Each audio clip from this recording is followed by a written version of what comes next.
Oh, it's live. Amazing. Hello and welcome to the PC Pro podcast. We are here, the three of us again, hopefully in slightly better sound quality this time. So I have with me Darian Graham-Smith, Hello, greetings from Islington.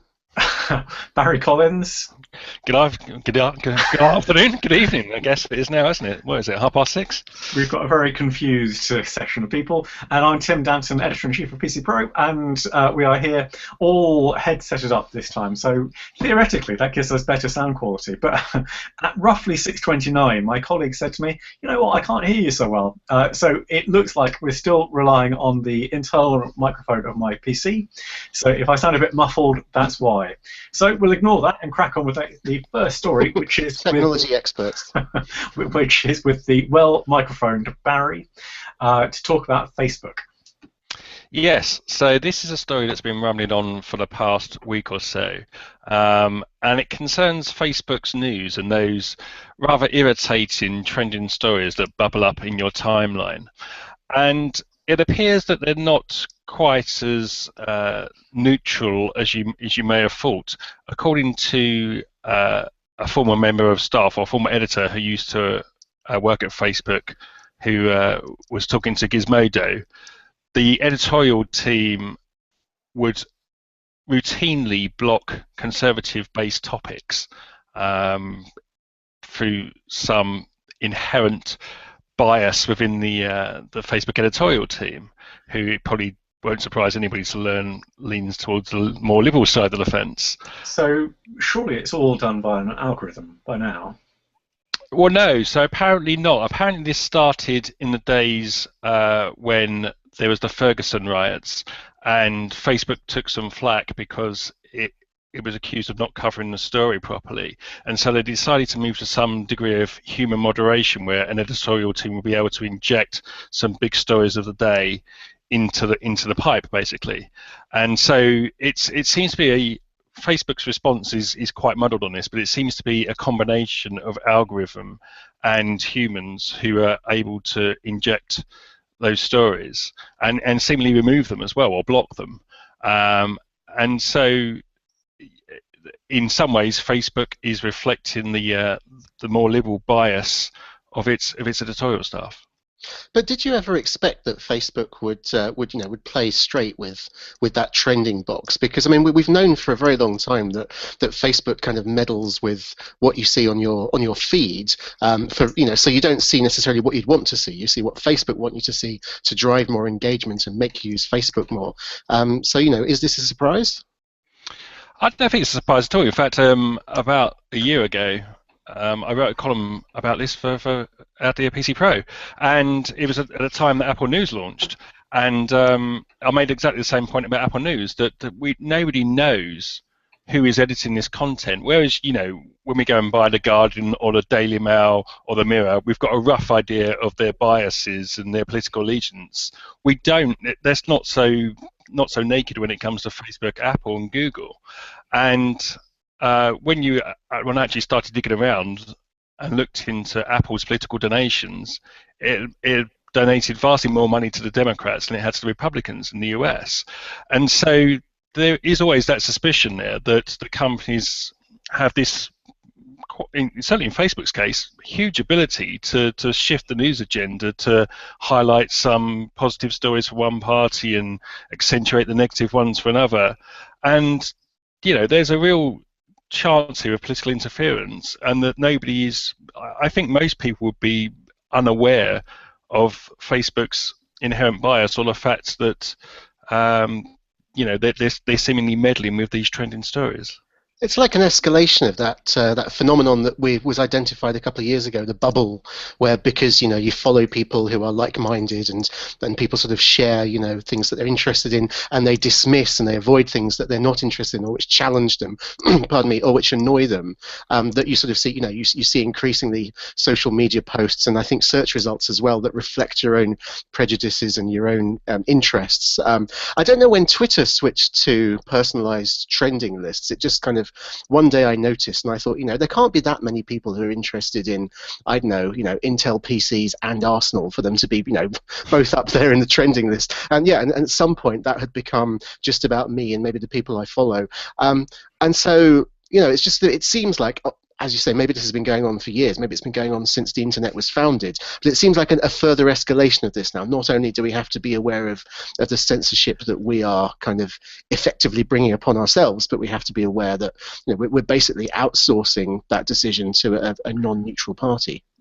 I wonder, though, so a wider question is whether it's getting better. So if you think about 30 years ago, 20 years ago, you would select your news by which paper you bought, effectively, and that would be your prism into whatever was happening in the world. And we've seen Twitter, as you say, with, what's it called again? Moments. Twitter Moments, trying to mimic that. Are we actually getting a better idea of what's happening in the world today than we were 20 years ago, or is it worse? That's a really interesting question, because I've noticed, certainly it's become very apparent to me for a variety of reasons. Partly I've got more engaged with the world of news, partly I think maybe political kind of bias in the media has been, I'm going to stick my neck out and say, a bit more obvious lately. But I do wonder whether it's actually always been like this, but now we have the internet, and now we can very easily collate what the Times is saying versus what the Guardian's saying versus what the Independent's saying, see what the BBC's take on it is. It really exposes, but bias is a very strong word, but it exposes kind of different slants and different nuances and different editorial agendas. I'll defend the word bias because it's perfect. In this sense, it's totally correct. But with the understanding that everyone has bias. So the BBC editors, when they select a story, they're applying bias. Often, obviously, it's pro-British, but it's there. And clearly it happens in the daily newspapers as well. And so what's your perspective, Barry, as a former... I like to get this in as often as possible, as a former Daily Mail man. I disagree with Darian that the bias has got worse. I think I remember the famous, was it before the '87 election, where the Sun published that headline of last person to leave the country, please turn the lights out, of Kinnock's head. The interesting thing was there was a study published shortly after that where 54% of the Sun readers thought it was a Labour supporting paper. So it's it's how much that bias comes into our own way of thinking is questionable, certainly when you're talking about the tabloids. I think that you get caught in that bubble of your own thoughts. And I think that's much more apparent on social media. You find that with your Twitter and your Facebook groups. And in fact, with Twitter, I actively follow some people that sort of wind me up just to sort of keep that breadth of information coming. Just going back to your point about whether it's worse than it was 20 years ago, I think, and we're sort of drifting slightly, but I think the standard of journalism has fallen considerably in the past 20 years, and the amount that newspapers can afford to report from further afield has fallen quite dramatically. You look at all the major newspapers would have had offices in various cities around the world 20, 30 years ago. That's barely the case these days. You'll have a US editor and maybe a Far East correspondent, and that's about it. So I think our perspective on the world is sort of narrowing in terms of newspaper sense, but we get a greater sense of that from the internet at large. Yeah, we've definitely seen that, haven't we? There's been a massive drop-off with the number of correspondents that anybody can afford, and you see it in. Well, actually, it's slightly more interesting in local news coverage, because there's a lot of controversy about the BBC at the moment and whether it's got too many reporters in certain places, whether it's got too much food coverage. We won't go too much into that here. But there's a big question about where it puts its resources and whether that completely skews the marketplace. I was looking at, sorry, just to interrupt, I was looking at my local news website the other day because there was a story about a football team I was interested in, and the headline on the site that day, the lead story, was a review, I think it was of Uncharted 4, the game, which just shows you how local news is being driven by traffic as much as everything else, and all these sites are basically just sucking in the same pool of stories from some poor kids sat in a room, and there's 3 stories about what the local council's doing that day. Anyway, we've sort Yeah, of seemed to have drifted that's away my off fault. topic. But it's the wider issue. I think it's quite interesting, actually. But anyway, we can move on to the important questions of this world, if you like. Have you got any more to add to that, Barry, before we move on to the next story? No, although it's worth pointing out again to readers that the Q&A or the question section of this Hangout is available. So if you want to ask us questions live, just pop them into the box on the left, and we'll try and answer them. Yeah, we can definitely say that, but then when nobody comes up with any questions, we'll be left with an embarrassing silence, Barry. We had at least 4 last week, didn't we? Weren't they mostly from your dad? Anyway, okay, let's move on to the next story. Darian, tell me about Passing McPassface. I will. So basically, Google last week, as it sometimes does, just announced an unheralded release. Just popped up on its blog saying they're releasing a new product for free for the world at large. Now, the main product is a thing called SyntaxNet, which is all about natural language parsing. But they've bundled with it a free open source application of it, which does indeed, as you say, rejoice in the name Parsy McPassface. I don't know where they got that idea from.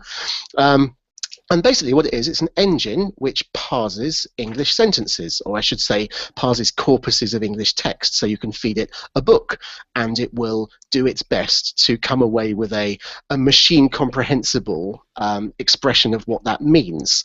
Now Google says, and I've got to admit I'm taking Google's word for it, that this is the best implementation of English language machine parsing that's ever been made. They say that it can interpret well-formed text, such as you'd find in a book or newspaper, with 94% accuracy, whereas if you get a bunch of linguists in a room, they will probably only agree on 96%-ish of interpretations of a given corpus of text. So it's pretty close to being as good as a person. And it doesn't, as it stands, it's not a complete product. It's not a solution to a problem that anybody, it's not a solution to an entire problem. But the fact it's open-ended means I think, there are going to be a lot of applications that people can make use of it for, that you can build it into. Just as an immediate example, those infuriating automated chatbots that say, I can help with your problem. Please type in, what the problem is you're having with your computer, and you type in the screen's gone all blue and the text is fuzzy, and then it will give you, it'll match the word blue or something, and it will just call up a very, very faintly related page of information.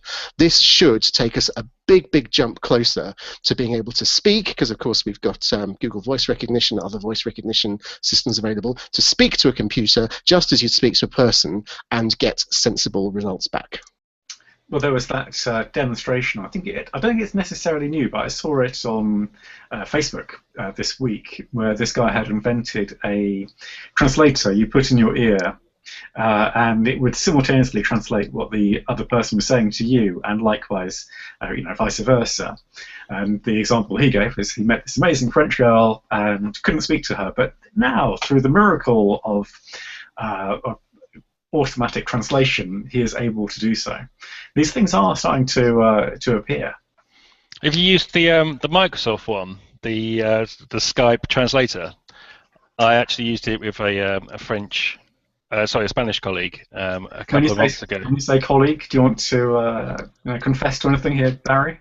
As a designer I was working with was Spanish, and so it was the first time I'd actually interacted with somebody Spanish. I said, "Oh, would you mind just trying this out with me?" And we tried it, and it was surprisingly good. You see the demos of this thing, you sort of always think it's a bit canned, but I'd say it probably got an accuracy of around 90%. And obviously, it's hard to tell because I don't know what it's translating into Spanish, but the conversation seemed to flow fairly well without anyone looking particularly confused. Probably better than it did if you were trying to speak Spanish, for example. Probably. But Darren, sorry to come to your point, the Google I/O conference is happening on screen right in front of me as we're talking here, and I think part of what you're talking about with Passing McPassface is going into products they've just announced, which is their sort of interactive assistant, and they seem to be bringing some kind of device that sits there and interacts in your home by voice command, a bit like the Amazon Alexa device that we're going to come on and talk about later.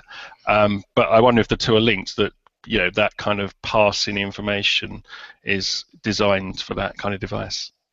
Yeah, well, I mean, they've open sourced it, which sort of, implies that well, a cynic might say that implies that they don't have a killer application for it themselves, because if they did, obviously they'd build it, one imagines. But you'd like to think that, it could be one of those building blocks that goes on to become incredibly powerful in ways that haven't yet necessarily been fully visualized. Or maybe that's a bit of a cop-out. I mean, I think Google's not the only company that has tends to come up with research projects, and they don't quite make it into a killer product, and so it gets put out there to see if anyone else can work out what to do with it. Well, at least they're trying. Better that than just killing it in a lab, and like these things happen so often. But what I find quite interesting is, I mean, this comes hot on the heels of the AlphaGo. Well, I say hot on the heels, 2 months later, 3 months later. But the AlphaGo big triumph for machine learning, where a computer was able to defeat, a human champion at a game of strategy, having just learnt by playing the game and kind of learnt from first principles, more or less. And if you can couple that kind of incredibly powerful kind of general purpose intelligence with a natural language parser, then you do kind of start to get something which is a bit like a robot baby that will learn, that that you can speak to, and it will learn things from what you say, and it will learn to reply. And I think we are, if we haven't already crossed the threshold, we're very close to the threshold of having to answer some very difficult questions, or at least having to agree on some very difficult answers to what constitutes intelligence and sentience and all of these science fiction type questions, which have been kind of going around for decades and even centuries, about whether a computer can think and whether a computer can feel. They're actually starting to become really relevant now. Well, there was that fantastic example of a couple of years ago, wasn't it? The what's the IBM Watson, and didn't they? It somehow got hold of. They fed it the what's the slang, online slang dictionary? I've forgotten what it's called. Urban Dictionary. Maybe I think it was one of the others. Anyway, but it suddenly started swearing. It learned all these swear words and slang words, and in its response to people in natural language was effing and blinding, and they had to basically subtract that from Watson's brain because it was getting out of hand and insulting to people. But that is natural speech. That is just what it's like. Yeah. But I mean, that's exactly the kind of ethical dilemma that Darren's kind of talking about. Where do you draw the line in what you teach to computers? Yeah, but I do think there's a big difference between a very artificial type of intelligence, which is the very logical steps. Is X greater than Y? If so, then. Which is what the computer was doing in the game of Go, I imagine, compared to actually thinking. You use the word sentient, Darian, and that just, to me, that still seems like a big philosophical gap between where we are now as humans and where computers are. Well, we would say that because I don't think we are not really able to break down and analyze our own sentience. We can't actually. I mean, you say it's not like if then, it's not like just simple logic gates. But I mean, if you look at what a computer can do, if you look at what computers are doing right now, the way that we're talking to each other, seeing pictures of each other, it's being beamed around, and that's all done with logic gates. And when you have a big mass of logic that is kind of able at speeds which we still find impossible to comprehend, to crunch quantities of data which we can't. I think actually, our inability to fully explain our own sentience is going to make it very difficult to point to a future computer and say we are sentient and this is not. I heard something fascinating the other day, or read something about one of these automated call systems. So when you phone up BT or whatever these days, and it says, "What's the nature of your query?" and you have to sort of speak what your problem with my broadband or whatever, and it directs you from there. And they were saying that they're now starting to use pattern recognition in speech to detect people's level of stress and anxiety or anger in the conversation, and that the customers who exhibited the most frustration or anger with the automated voice system when they were describing why they were calling through would be redirected to the assistants, the human assistants, who have the best record of keeping angry customers or retaining customers who want to cancel. And so they were pushing those calls, and it improved retention rate in the trial by about 50% because you're able to direct people to the correct person. Now, that's not sentient thinking, but it's along the way of computers being able to detect emotion to drive a response, even if you've got a human at the end of it that's driving that response. Yes, yeah, but there's still a massive difference. You're still talking. You're still talking numbers. Fundamentally, the algorithm, whatever it may be, crunches it down to numbers and puts things into little boxes. That's not how minds work. I don't think. I mean, because you said that AlphaGo was an example of something that you imagined would work in that way. But I don't really know a lot about machine learning. But my understanding is it's much more deep and kind of ineffable than that. It's more to do with the machine works out its own algorithms, and they will work on a kind of quite an abstracted way. And so that the result was that AlphaGo was playing in ways that people could not understand at first. They didn't see why it was doing things. Right. And some things I think maybe still we don't understand, even though it won the games. We maybe don't understand what it was, quote, thinking at various points during the process. It's not just for x equals 1 to 10. No, I think the number range goes up higher than 10. I think that's definitely. I do take your point that it developed its own way of learning. I think your idea of the robotic baby is quite an interesting one. Well, you have a new baby, non-robotic. Yes, well, she doesn't appear to be robotic. She's not that new anymore. Well, she's 7 and a bit months, so I guess she's newer than you or I. But we've kind of got used to having her around. On the subject of babies, actually, before the camera pans away from me, I just wanted to say you mentioned crowdsource or something. You mentioned quick whistle. You mentioned that Watson. I think Barry mentioned that Watson had learnt some swear words, and there was Microsoft's Tay as well, the AI that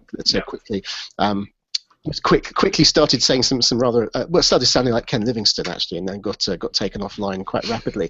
But in reality, I mean, that is a part of the learning process, and kids do go through a phase where they love to transgress and to say things they're not supposed to. And they love to experiment with causing outrage and with being naughty. Yeah. And actually, I would have loved to know what happened if. I mean, it's down to the AI behind them, of course. It may be that they're not trained for such things, but a good experiment, a better experiment, would have been to let Watson and let Tay run their course and let them learn that was not an appropriate way to behave in public, and then see how that affected their personas. Well, they've been sent into their room, haven't they? Tay, particularly, has been sent back into his room, indefinitely. I think IBM was more worried about having Watson swear in the middle of Jeopardy. I think that could have been a pretty catastrophic end for Watson. I think it would have made it much better. Darian, Peter Kaplan is asking, can you see how many people are watching at the moment? I think you have control over a bar that possibly tells you that. How many people are watching at the moment, Darian? Well, are you ready? Are you braced for the answer? Well, I think it's going to be quite low. It is quite low. It's actually 7 at the moment. 7. Well, there you go. I mean, yeah, but to be fair, I mean, that's people who've taken the time to tune in this slightly awkward rush hour time of the day. The actual numbers for downloading the podcast are up in the many thousands. So we know you guys are out there. We don't take it personally that you're not tuned in right now. Well, I'm taking it very bloody personally. Don't swear. You'll teach the listeners. The good news is, though, by those stats, we've got a 28% interactivity rate, because Skeptical Crypto has also written in to say, hello, chaps. Does the news that Microsoft has sold its entry-level feature phone assets while continuing to support Windows 10 Mobile and higher-end models like the 950 suggest Windows Phone Surface is getting closer? Barry, is that your interpretation? No, actually, my interpretation of that press statement earlier was I'd be deeply worried about support for Windows Phone continuing full stop. I think that they didn't say that they would continue to make smartphones in that statement, and I think it was a very tepid statement in terms of what they're going to do going forward. I mean, they mentioned 3 or 4 specific models that they said they would continue to support, and they said they'll continue to develop Windows Mobile 10 for themselves and for other partners, but was very, didn't say anything about future products, whether they would continue to launch smartphones themselves. I think it's a matter of time. I think it's really a matter of time before Microsoft cans that whole project, because nobody's making money out of it, not Microsoft, not the third-party manufacturers. The market share is vanishingly small and getting even more vanishingly small. I can't see how this ends well, and I certainly don't see the Surface phone coming anytime soon, I'm afraid.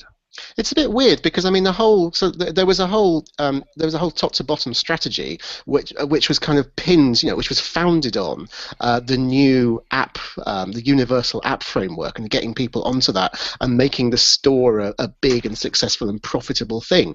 And Microsoft is still really pushing Windows 10 and still obviously supporting that app framework, but kind of the pillars around it have just sort of peeled away with no tablets and no phones. Sort of the whole idea of the app framework, it just becomes, well, it's another way of writing apps. It's unfamiliar. It does have some benefits, but also, it's much more gatekeeped by Microsoft, and it just kind of makes the whole thing messy rather than sensible, if you ask me. Yeah, I don't quite understand. But as I think if they get the Surface Phone right, it could change things. It depends what they're going to do, though, because are they going to create a consumer phone, or are they going to create a business phone that ties in with all the enterprises, or is it going to be something halfway in between? I just don't know if it's got the confidence to actually go, right, this is exactly what the device is going to be. Do we know for sure that such a thing is coming? Because I've heard rumour upon rumour, but I haven't seen anything concrete. I don't know, actually. Have you got any firmer details on that, Barry? Shaking his head. No, they were talking about a launch at the end of last year, and then it was delayed for something or other. And I think this is something that's been kicked into the long grass. I don't think it's coming. I think the other interesting, I mean, the one, well, and again, I say interesting with inverted commas, and never let me do that on camera again. Was twice you've done it actually today, Barry. Was Continuum. And that's about the only unique selling point that Windows Phone has, is ability to plug your phone in and to become a pseudo desktop computer. I think that appeals to like 1% of the user base in the first place. But with Intel last week, as we discussed, or a week before, basically killing off the Atom to all intents and purposes, then the ability to write x86 applications that run on a mobile effectively goes away. So I just don't see what Microsoft can do to move the dial on this. I think they've lost all momentum. It would take something absolutely spectacular. I'm talking like 7-day life on a smartphone or something extraordinary to drag people back, because the App Store isn't good enough. It's not going to get any better with the ecosystem they have. I'm astonished that the shareholders are letting them carry on with this experiment this long. I think they've got record dividends. The shareholders are okay. Yeah, but you're looking at long-term prospects of the companies we discussed. I'm not going to get back into this again, but this is a black hole for Microsoft currently. There's no sign of it improving. I think they need to almost come back up the food chain to laptops and above, and settle for their comfortable existence there, which is where Intel are heading as well. I just want to jump in actually on a point of pedantry, but one which I think is probably worth noting. Intel hasn't canned the Atom completely.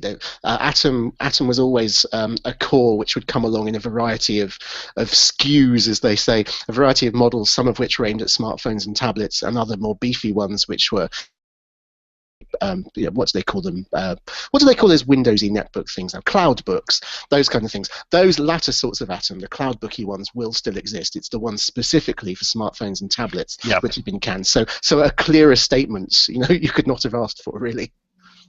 Yeah, absolutely. Okay, all right. Well, before we go on to the next story, we'll just acknowledge John Richardson, bringing our interactivity levels up to 42%. Thank you very much, John, who points out that even though we're not getting huge numbers watching this, it makes me feel quite sad when we say that, the actual difference, as John points out in terms of producing it, is marginal compared to, say, if we did it over Skype audio only. So it's something we will bear in mind, John.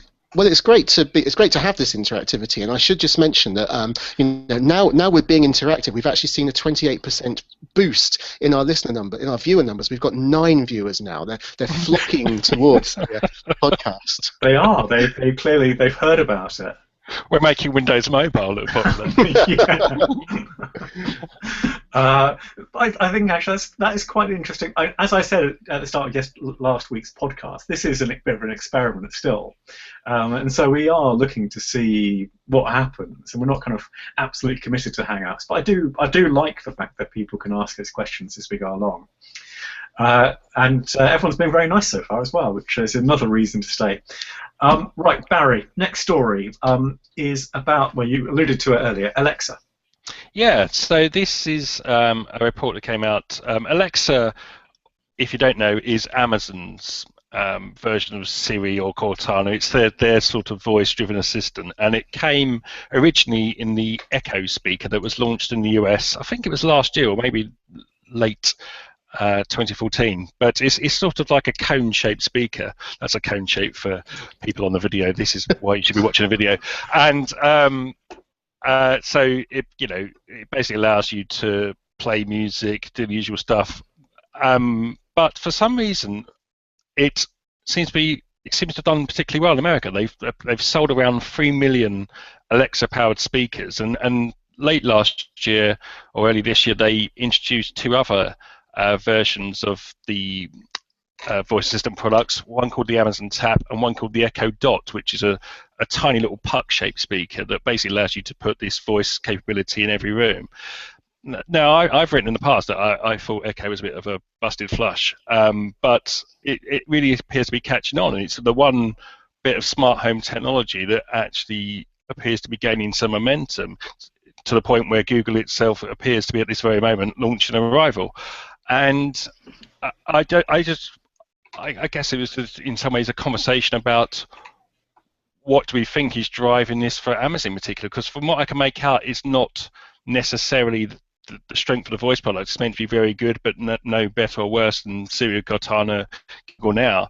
But I think actually tying it to shopping and being able to say to Amazon, and particularly in the States where there's a lot more grocery shopping done via Amazon, that order me some new washing powder, or I want to buy the Star Wars DVD, and just to be able to say it and have that ordered in one click.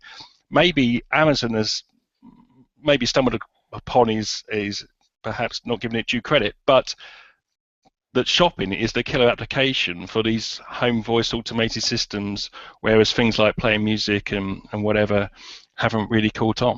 I mean, Amazon likes to have its finger in as many pies as possible anyway. I think there's a sense that, it does app downloads, it does, video streaming, it does a lot of things, and I kind of do get the feeling that Amazon just, wants, whatever the next big thing is, Amazon wants to be there. But I think you are right as well, that kind of reducing the friction, as they say, of going from kind of realizing you need something to having it, that is actually, a great area where convenience can still be ramped up. What I do is I have a Wonder List on my phone that I have to, it's so primitive, I have to tap the icon to open the app, and then I can press the microphone and I can say the thing I want, and then I have to actually go to the shop and buy it. But I'm joking, of course that's actually brilliant compared to the way things used to be before, but yes, Amazon obviously needs to streamline as much as possible the process of going to your browser and doing the searching and doing the whole clicking through and logging in and so on. And yes, if it can motivate not only people to remember to buy things when they want them, but make it so easy that they will just do more impulse shopping, then yeah, big win.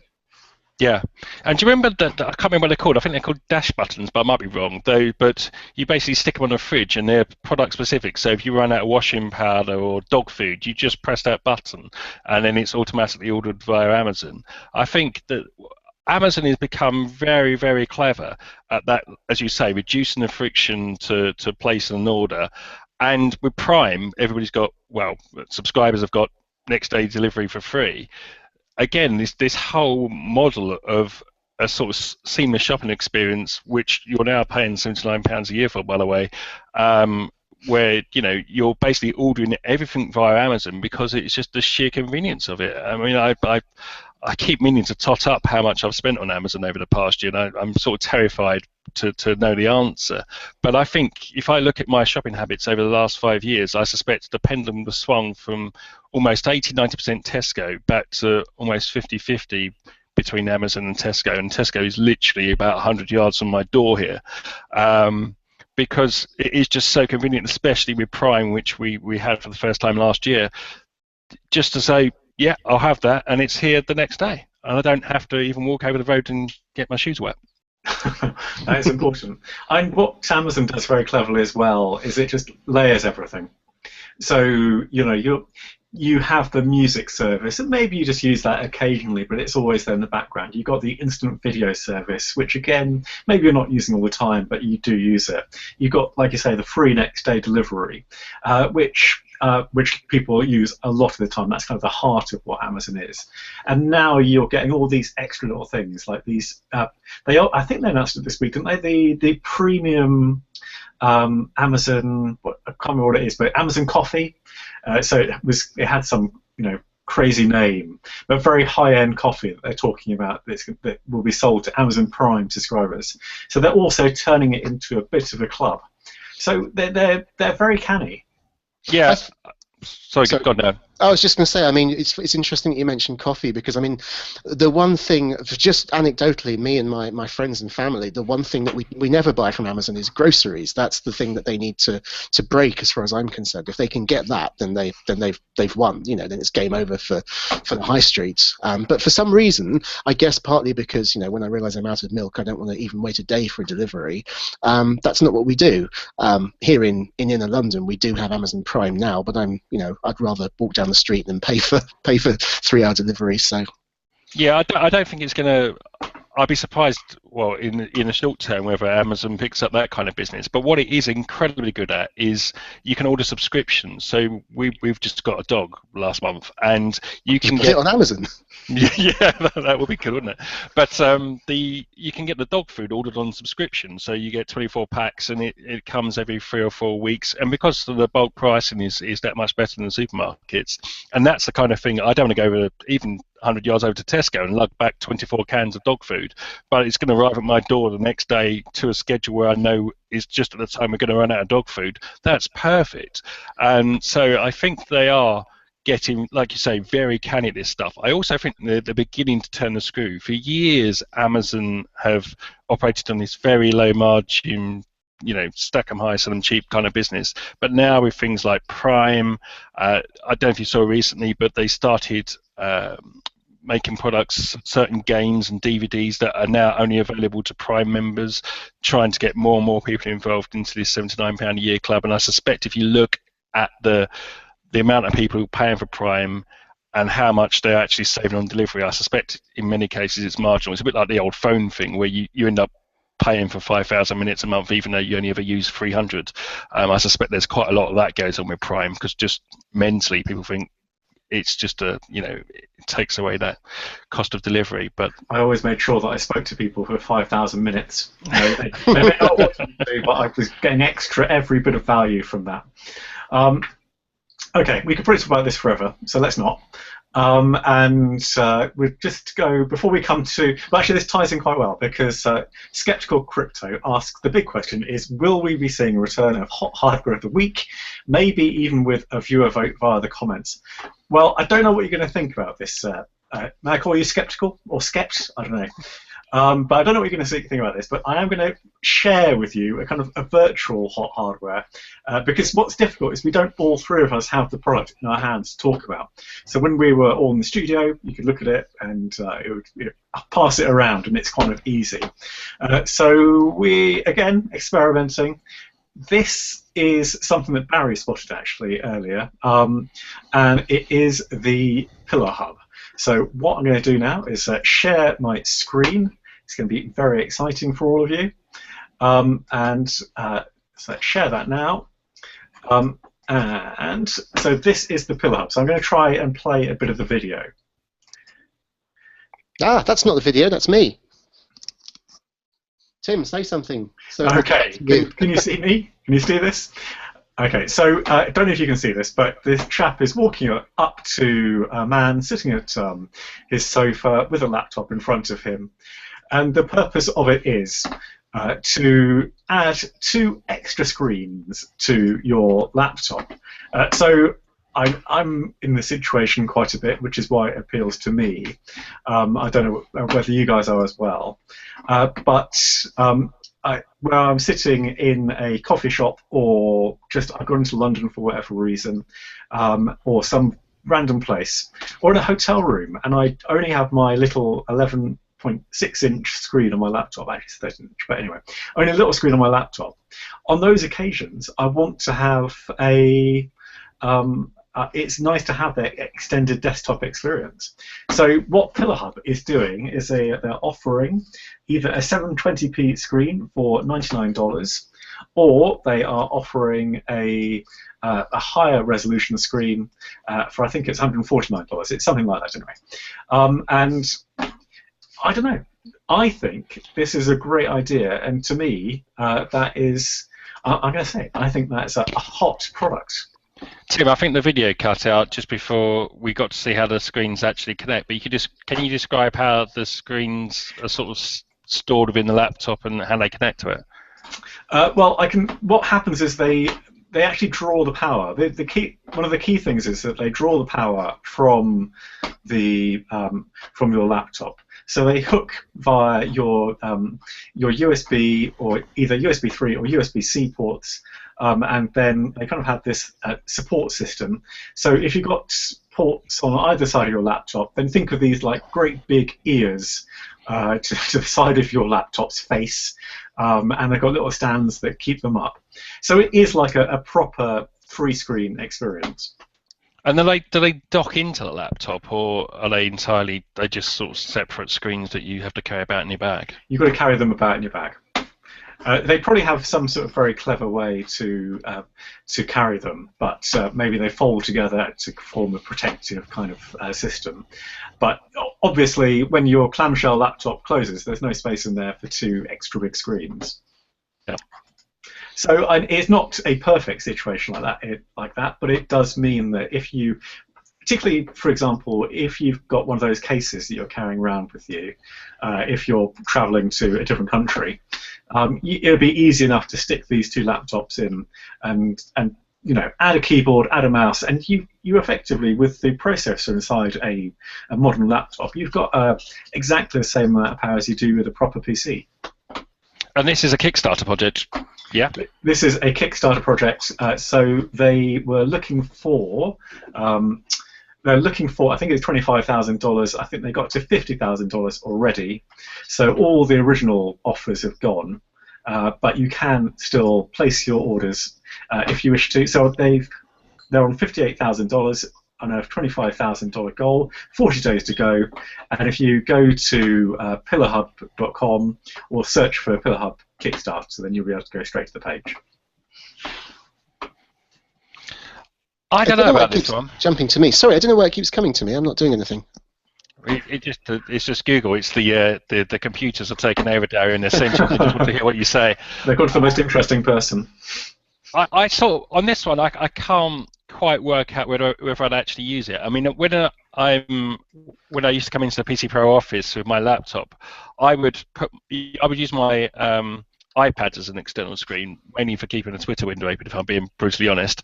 And that was good. I don't see that I would carry around three screens. I mean, I'm not even sure I would carry around a second external screen. It was just the fact that it's an iPad and it was there, and the app works pretty seamlessly to have a secondary display. I can't see that I would ever go to the effort of lugging around three screens, but... No, I cannot fathom what I would do with these extra screens. I mean, maybe, fair enough. Tim likes the idea. Obviously, it speaks to his expansive nature. I don't know, maybe you've got lots and lots of applications and inboxes open at once. But as far as I'm concerned, if I see somebody in Starbucks pretending to be a day trader with these little screens, hooked onto the side of their laptop, I'm judging them. Yes, we know you're judging them anyway. I don't see it as so much for that situation as for the hotel room situation, where I do just need to have... It feels too limiting to have a 30-minute screen if I want to do serious work, and I don't really want to be huddled over my laptop. To be sitting there with two proper screens, as well as my main screen, it would mean that I could work from further distance away and get more done. When you say real work, I mean, I guess that's it. I'm trying to imagine what it is that you're actually doing. I mean, when I'm doing real work on my computer, most of it is just typing, and you can do that on anything. Occasionally, there will be, I'll be working with pictures or I'll be laying out pages, and that will benefit from a larger screen, but it doesn't benefit from having multiple screens stretched out sideways. So I don't see it help. But don't forget that you would be using your small laptop in this situation, so you wouldn't have a larger screen. So that's what I'm saying. I wouldn't mind having a big laptop, but just fixing screens to the size of my normal laptop doesn't help. They are bigger screens than you may already have. So I'm just looking for confirmation of the actual they're 15-inch. They're 15-inch screens. I thought they were really low res though. Did I mishear that? 720p for 2 of them, and then you've got a 1080p for the other 2. Yeah, I've got more higher res than that on my MacBook right now. Sorry, I'm out. I mean, the thing with that though is, as I can make out, these are just the screens, aren't they? You can connect these to any laptop, but even at those limited resolutions, that's still asking the laptop to push a lot of pixels around if you've got both connected, and that's going to take some drain on your graphics. And the other thing is, these things aren't powered. They draw their power from the USB sockets, which is great, but you've got to wonder about the hit on battery life of A, pushing that many pixels around, and B, also powering 2 screens. If you're off the mains, and I know what you're saying, in a hotel room or whatever, that's great, but this is not a solution if you're out and about for an hour in Starbucks, like you would look enough to twonk in Starbucks with 3 screens out. The backlight is going to suck the life out of your battery, but I just want to stick up a little bit for integrated graphics, because for quite a few generations, Intel integrated graphics just on the CPU have been designed, expressly with enough grunts to drive multiple desktops. And I think even like the lightweight ones, the lightweight Skylake ones, even the Core M, I believe it can do like 2 4K screens or something like that, and USB-C is exactly the right interface, because USB-C can carry video and power at the same time. It's a beautiful standard like that. But yes, you're right. Just sucking the power out of your laptop is definitely going to be a problem. But I think if you're running, as long as you're not expecting to play, Crysis or whatever across these 3 screens, that side of things should be all right. Okay, so what I'm going to do is I'm going to open this up to a vote. I had a quick look to see if there's a poll application for Google Hangouts. There isn't. So I'm going to rely on people actually just typing something in to say whether or not you think this is hot or not. So I'm calling out to all the listeners, all the viewers, I guess, who are watching now. If you could just put it in as a question, hot or not, then we will tally them up. And I think I know where both of you stand. Whilst we're waiting for that, shall we just very, very, very, very quickly do the highlights from Google I/O 2016 so far? So we've got Google Assistant, which appears to be effectively like OK Google, but it's just on steroids. So that's been announced. Google Home, so as you said, Barry, the rival to what's it called? The Apple Echo and Alexa, yeah. Yeah. We've also got Google Allo, which is another kind of smart chat one. So very much for, it looks like an assistant-based one, really. I'm not quite sure of the point of it yet, but there you go. But we've also, the biggest so far, we've got Android N. And they're talking about what is coming in Android N. So we've got improved graphics and runtime performance, security enhancements, easier multitasking. All a little bit. Anything grab you there? Seems a bit meh to me, to be honest with you. Well, I immediately kind of, my ears pricked up when you said Android N, but then they immediately I'm not sure what the opposite is of pricked up. They immediately sort of receded again when I realised that actually Android for the past couple of releases, it's hit the wall. It's mature now. There's not really a lot they can do. At least prove me wrong, Google, but they haven't for a while really done anything exciting with it. And the list of things you just said, I've already forgotten it. It was so uninteresting. I'm afraid that I don't think, particularly because phone manufacturers put their own front ends on these things anyway. So you get a little alert. It says, oh, it's time to upgrade to Marshmallow. You go, great, wonderful, let's have the whole new operating system. And the front end looks exactly the same, and you never see a difference at all. So Okay, well, your reaction there has very much echoed the reaction to people towards the Pillar Hub as well. Basically, 4 people very kindly put in their reactions. Not with many exclamations, skeptical crypto. Peter Kaplan was meh, also with a lot of exclamation marks. Not from John Nielsen, and not with a regretful alas from John Richardson. There's a 5th not, Tim. My dad's just texted me because he can't work it out, so use the question and answer thing, but he said not as well. Okay, all right. Well, my dad texted me to say yes, so if we're going to play that game. All right, let's call it there for this week's podcast. Thank you very much, everyone, for joining in, and I hope the audio quality has been better this time around. Apologies again that my microphone decided to stop working. And until next fortnight's podcast, goodbye. Bye. Bye.